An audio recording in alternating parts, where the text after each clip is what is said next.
ñu ngi leen di nuyu di leen jaajëfal yéen ñuy suivre chaîne bii di xalaat TV ñu leen di dalalaat ci seen jàngatu bés bi. te nag dañuy wax ci financement yi fi Union européenne dugal raar na sax ñuy tegale ñaari vidéo di wax ci même sujet bi mais comme que nguuru Sénégal ñu ngi persister di wéy di teg loxo Boubacar Sèye ci lu tegul fenn koo xam ni dafa sampum laaj ne nañu leeral fonds yi fi mbootaay googu dugal diggante 2005 jàpp 2019. xam nga Boubacar Sèye mënoon na rek yem ci xaalis bi ñu fa dugal ci nguuru Macky Sall kese. mais dafa ni la ko tàmbale ci nguuru Maître Wade ñëw ci bosu Macky Sall nañ ñu wax fu xaalis bi ñu wax ni jox nañ ko ndaw yi dugg ñu néewal ko doole nëbbu ko jant bi. mais ñun bi gën a yéeme lañ leen di wax tey mooy li fi Union européenne dugal depuis 2016 ci diir bu gàtt ngir xeex immigration clandestine 18 projets fukki projet ak juróom-ñett financé nañ ko fi xaalis bi toll ci lépp 100 milliards de francs CFA dina ñëw ci projet yi ci gën a am solo ak yenn région la concerné. buñ ci noppee nag ña dëkk ci yooyee gox wax ndax gis nañ seen bopp ci yooyee projet ñun duñu juger bi yoon dañ leen di dëgtal programme yi yéen ñi nga xamante ni yéen a dëkk ci gox yi ñu wax ni jagleel nañ leen ay milliards ngeen joxe seen xalaat ci commentaire yi. mais balaa loolu dañuy leeral benn mbir bu ndaw boo xamante ni publié woon nañ ko démb muy benn contentieux bi dox suñu diggante Canal Plus te ñu bari bindoon ñu après doon ñu laaj nu mu demee ndax comprendre ñu woon. li am mooy dañoo defoon lu yàggul di wax ci ñaawteef yi fi groupe français bi di def suñu réew ndax non seulement amuñ autorisation bu bàyyi ko ci présidence ngir ñuy jaay seeni décodeur suñu réew mais aussi ñoom du ñu fay impôt comme ni mu waree. gannaaw vidéo bi affaire yi am effet ndax ñu bari décidé woon nañ désabonné wu ci canal ci la ay sénégalais parce que vidéo bi wolof lañ ko def kon ay sénégalais ñoo dem ca tubaab ya ne leen benn chaîne bu tudd xalaat TV mi ngi yàq seen business biir Sénégal ñu boole seeni moyens def seeni pexe. ba vidéo bi actuellement ku nekk Sénégal mënoo ko suivre ñi nekk bitim réew kese ñu ko mën a visionné gannaaw loolu ñun itam def nañ suñu recours envoyé nañ YouTube preuve yi ñu yor wal leen dogal bi nga xamante ni ARMP moo ko génnee ci activité bu jaarul yoon bi Canal Plus di def biir Sénégal wal leen convention bi ñu signé woon ak Moustapha Guirassy en 2011 te ba tey amul benn décret présidentiel bu ko approuvé ñoo ngi déglu après lu ci mënti am rek dañ leen revenir ñenn ñi sax nee nañ jarul topp garaawul benn vidéo kese la. mais dañ leen bëgg a wan ne ñoom waa Canal Plus mënuñu yaakaar ba noppi yëpp ñu mënuñu nekk Sénégal di exercer dans l'illégalité ci lu jaarul yoon ba noppi ne kenn du ko wax. suñu médias yi ñu bari ñemewuñ ci àddu journal Libération moo ci def benn document bu am solo ak yenn site internet yu ko reprendre mais malheureusement sénégalais yu bari mënuñ koo lire mais médias yi ëpp doole ci Sénégal jarul ñuy lim ñemewuñ ci wax moo xam télé wala rajo wala journaux yi ëpp doole ci biir réew mi parce que Canal Plus dafay fay ay publicité. ñi ngi ragal bu ñu àddoo ci scandale boobu noonu millions yi nga xamante ni ñu ngi koy gagné ci contrat publicitaire yi dox seen diggante canal dootuñ ko am. Canal Plus sàcc na fi benn série Mass Black Diamond Mass mooy ci réaliser série doomi gaynde bi ñu partagé woon lu yàggul ñoom waa canal sàcc nañ ci moom Mass Black Diamond benn série policière daal di koy tuddee Sakho et Mangane série boobu noonu Mass Black Diamond moo ko créé groupe canal daal di koy sàcc Mass yóbbu leen ci yoon mais ba tey amul suite. Canal Plus tëjlu na fi ay doomi Sénégal ndax nee nañ dañ leen di fraude ci quartier yi alors que ñoom ñooy sàcc yu mag yi léegi nag ci internet bi lañu bañ ko révéler seeni njombe mais duñ leen bàyyi sénégalais yi leen di xibaar di leen traduiral suñuy vidéo parce que ñu ngi leen di mosal as tuut nañ leen jottali yóbbunte boobu noonu dinañ sax defaral publicité gratuite pour ay entreprises yi nekk Sénégal tey proposer ay abonnement comme canal ngir ñu boycotté leen dem ci yeneen abonnement yoo xamante ni daañ fa mën a seetaan seeni match daañ fa mën a seetaan seeni film di mën a am yenn chaîne d'information yi ak documentaire. vidéo bi ñu defoon ci ñoom dugal nañ ko suñu page Facebook partagé lañ ko pour que sénégalais yëpp xam lu Canal Plus di def suñu réew ñun yooyu ébranlé wuñu ay ree sax la ñuy def parce que tàkk sénégalais yi nga xamante ni bëgg nañ seen réew ñoo ngi soutenir di ñu dooleel saa ñu dugalee vidéo ñu liké di ko commenté di ko partagé parce que loolu mooy tax YouTube di ñu gën a may doole di recommander suñu chaîne tant que loolu mi ngi wéy di am yu mel ni du mës a affecté chaîne bi loolu na seen xel dal lenn rek ngeen ñu mën a soutenir mooy di abonné wu di aimer vidéo yi mooy pouce bleu bi féete kaw di commenté di partagé ñu àndandoo yee suñu mbokk sénégalais yi ci liy jëmale suñu réew kanam.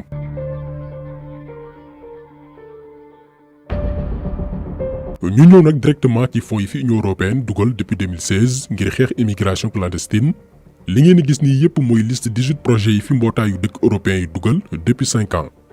dañuy ñëw d'abord ci projet bi jëpp xaalis te li ko tax a jóg mooy créer ay emploi waaye itam dooleel entreprise yi nekk ci localité yi nga xamante nii moo ëpp li ndaw yi di jël gaal yi di dem. projet bi mi ngi toll ci plus de 40 millions d'euros plus de 26 milliards 200 millions de francs CFA mu war a tàmbali 2016 jàpp 2021 bii ñu nekk. kon normalement ren jii ndaw yi dëkk ci gox yi ñu jagleel financement yi war nañ gis yokkute ñi dëkk Ziguinchor Sédhiou Kolda Louga Saint-Louis Tambacounda Kédougou ak Matam parce que dëkk yooyu la ñu jagleel 26 milliards yi normalement lu bari ci seeni ndaw war nañu am liggéey wala ñu créer seeni entreprise ku ci bénéficié wu nag mën nga ko def en commentaire. beneen projet bi ëpp liñ ci dugal ci xaalis mooy bi ñu jagleel sénégalais yi ñuy delloosi moo xam ñu jëloon ay gaal ou bien yoonu suuf wala ñu nekkoon Europe te amuñu woon kayit ñoom jagleel nañ leen plus de 27 millions d'euros lépp 17 milliards 700 millions de francs CFA ngir bu ñu yegsee Sénégal ñu mën a am ci luñ jàpp wala monter seeni propre entreprise ñi am ci financement yi tam mën ngeen signaler wu def ko en commentaire ñun dañu laaj rek ba tey dañu bëgg ay preuve ñu wax ñu ñan ñoo ci bénéficier wu wala ñi ci bénéficier wu ñoom signaler wu. am na également projet bu ñu ne dugal nañ ci 20 millions d'euros plus de 13 milliards ci suñuy koppar ngir ne nañ wàññi tukki bi ci village yi ëpp moodu ak i faatu projet bi ñu ngi ci ànd ak agence espagnole de coopération internationale au développement ak agence italienne pour la coopération au développement te li ko tax a jóg mooy jàppale yenn régions yi nga xamante ni ña fay tukki bari nañ lool ñu dimbali leen ci wàllu mbay bañ mën di gis seen bopp ci yooyu activité financement bi dañ koy fàttali mi ngi toll ci 13 milliards mi ngi tàmbali 2017 war a jeex ci 2021 bii ñu nekk. beneen projet itam bu am solo ci wàllum koppar teg nañ ko pour nee nañ jàppale zone yi ñuy wooyee bassin arachidier muy Kaolack Diourbel Kaffrine Fatick ak Thiès 18 millions d'euros jàpp leen lu jege 12 milliards de francs CFA dugal nañ ko ci projet bii ngir wàññi limu doomi aadama yi quitté village yi nekk ci région yi leen limal sànq ngir daani seen doole feneen bu ko defee ñooñu mën di toog seeni dëkk di gis seen bopp ci wàllu mbay ba duñ soxla tukki projet bi mi ngi tàmbali 2017 war a jeex 2022 kon actuellement war nañ ko réaliser à 80 jàpp 90% bu lépp jaaree yoon.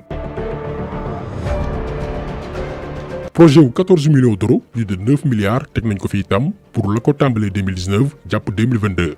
ngir ne nañ xeex tukki wu jaarul yoon ci naka dooleel entreprise privée yi waaye itam créer ay emploi mais li mat a leeral ci programme bi mooy budget global bi mi ngi toll ci 35 millions d'euros 23 milliards de francs CFA bailleur bi joxe na 9 milliards yi 14 milliards yi ci des état bu Sénégal moo koy joxe ak réewum Italie objectif bi moo nekkoon accompagner 750 MPME juróom-ñaar téeméer ak juróom fukki entreprise yu ndaw yu nekk Dakar Diourbel Thiès Kaolack Louga Saint-Louis non seulement dañ leen di financer waaye itam dañ leen di gunge sur le plan technique ba seeni bërëbu liggéeyukaay mën a jëm kanam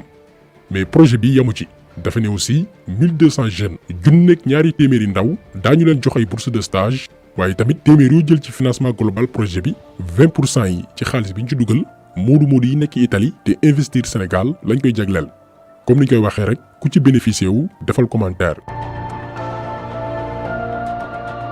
gis nañ aussi beneen projet 8 millions d'euros plus de 5 milliards 200 millions de francs CFA yoo xam ni ñi ngi ci ànd ak agence espagnole de coopération internationale au développement muy programme bu ñu war a jëmal la ko tàmbalee 2016 jàpp 2020 kon instant bii war nañu rendre compte ci xaalis bi fu mu jaar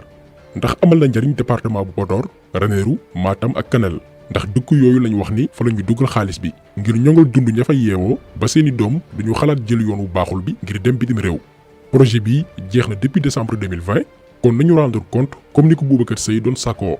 ña fa dëkk itam nañu wax ba xam gis nañ seen bopp ci bile programme. am na également benn projet wu 15 millions d'euros lu jege 10 milliards de francs CFA bu tàmbali 2019 war a jeex 2023 te ne nañ li ko tax a jóg mooy jàppale këru liggéeyukaay yu ndaw yi nga xamante nii ñoo ngi ci secteur informel bi dimbale itam ñi nga xamante ni dañoo am ay projet rawatina ndaw yi ak jigéen yi ba ñu renforcer seen compétence seen mën-mën ngir jëmal idée de projet yi ñu am ba mun koo développer. projet yi mënuñu koo jeexal mais dañ leen jox rek yi ci gën a am solo pour ku ci nekk def sa propre jugement xool sa entourage ba xam am nañu ci bénéficier wu. ba ci projet bi ñu Union européenne financé ngir ñu yeesal suñu état civil ci la bokk defoon nañ ci benn vidéo spéciale programme la boo xamante ni objectif bi mooy dajale bépp données sénégalais ay données biométriques jëbbal ko ñoom waa Union européenne parce que sénégalais yi fa nekk bitim réew particulièrement Europe te amuñ këyit souvent bu ñu leen jàppee dañuy joxe yeneen nationalité parce que boo nee Sénégal nga bàyyi ko dañ lay delloosi dañ naan Sénégal amul guerre dëkku jàmm la waaye itam seeni réew dugal nañ fi xaalis bu baree bari ngir suñu nguur wutal ci ndaw yi xëy wala ñu créer seeni entreprise léegi programme biométrique boobu noonu nga xamante ni Union européenne moo ko financé suñu réew li ko tax a jóg mooy bu ñu amee suñuy information personnelle ay données biométriques bépp sénégalais dañuy am say empreinte say mandargay bët sa taay ak bépp information ba boo tukkee Europe te amoo këyit bañ jàpp la duñ la sax laaj yow ban nationalité nga sa baaraam la ñu jël teg information yëpp génn ci ordinateur bi ñu boole la ak say bagages delloo si le Sénégal ci nu mu gën a yombee. projet bi Union européenne dugal na ci 28 millions d'euros 18 milliards 400 millions de francs CFA pour am ñun sénégalais yi suñuy données personnelles ñun Macky Sall daf ñu jaay ba noppi te yëguñ ci dara. moo tax ñuy sàkk ñu libérer encore une fois Boubacar Seye ndax jàpp nañ ko foog ni dinañ mën a nëbb seen i njuuj njaaj wala tiital ñi nga xamante ni ñoo ngi wax ci mbir mi ba ñu noppi mais dañoo sax gën a dugal seen bopp ndax permettre na ñu mel ni ñun gën a xuus ci suñuy recherche génne projet yi ñu wax ni financé nañ ko biir Sénégal depuis 2016 te mu nekk une centaine de milliards nañu leeral loolu te bàyyi jàmbur mu ñibbi ci ay njabootam. ne ngeen dafa def li ñuy woy diffamation mais def leen conférence de presse ngeen leeral sénégalais yi fan la xaalis bi ngeen wax ni jox ngeen ko ndaw yi jaar wax leen nañ ñu ci bénéficié wu wax leen ñaata projet ngeen ci financé wax leen ñaata emploi ngeen ci créé dañ leen di défier tey duñ ko mës a leeral parce que sàkkal nañ pexe xaalis bi yàgg na ñoo gën a gaaw ci organiser conférence de presse ngir teggi tuuma mais dossier bii nii kenn ci ñoom ñemewul jël risque naan da ciy tontu ñi ngi leen di xaar jàngatu tey bi loolu woon ñu ngi leen di gërëm di leen jaajëfal di leen di daje incha allah beneen yoon ci beneen jàngat jàngeen jëf